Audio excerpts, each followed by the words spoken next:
Today I'll talk about how to use Clearfix to attach your canopies onto the aircraft. Here's a Humbrol Clearfix. You open it and you use a toothpick to take out the Clearfix. Then you apply around the areas you want to put the canopy.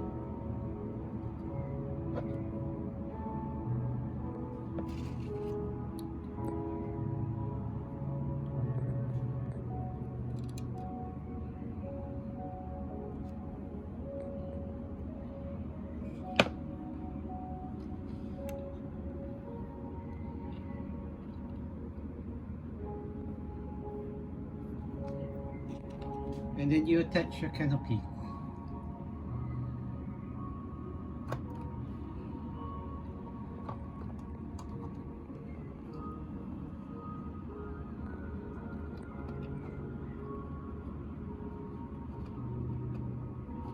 And then when it dries, it gives you no evidence of the Clearfix, like how it's on the glass parts at the tip of the model and over there.